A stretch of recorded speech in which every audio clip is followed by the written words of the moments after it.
Since the terrible terror attack on the 7th of October, 2023, Simchat Torah 5784, the Jewish world has rallied around Israel and supported the soldiers. And there's been incredible unity, whether it's people who are completely secular or ultra-Orthodox. Everybody's come together to give support. But there's one group that has remained on the fringes, and that's Neturei Karta. Neturei Karta is an ultra-anti-Zionist group made up primarily of Hasidim, a very small group.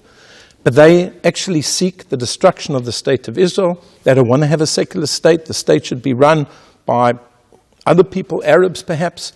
And they have even been seen together with Holocaust deniers. They've gone to Iran.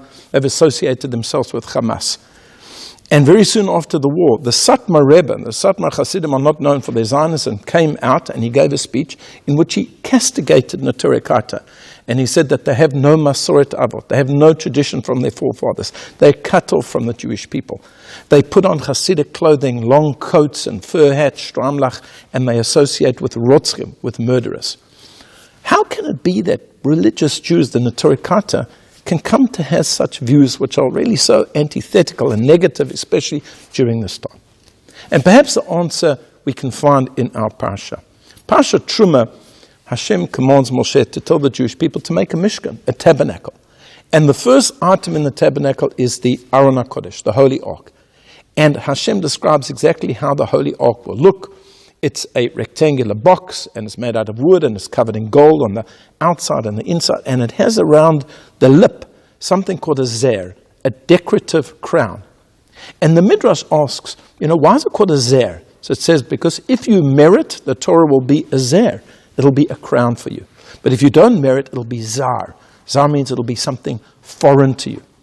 And the Talmud says something interesting, that the Torah can either be a sam chayim, it can be an elixir of life, or it can be a sam mavet, or it can be poisonous, depending on what you do with the Torah. And the Vilna Gaon says something incredible in his commentary in Mishle. Very often the Torah is compared to water. And there's many reasons why this is so. But the Vilna Gaon says something amazing. He says, you can plant something in the ground. You can plant a fruit tree. You can plant wheat. And you can plant barley. And in order for it to grow, you've got to put water on it. You've got to irrigate it. And then it grows. But you can also put weeds in the ground. The weeds won't grow, but if you add water, they'll grow. And that's the Torah. If you have the right outlook, and the right values, and the right Masoret tradition, and you add water to it, that's what will grow. But if you have the wrong ideas, and you have ideas which are really antithetical to what Torah is, but you add Torah to it, the Torah will also make these things grow.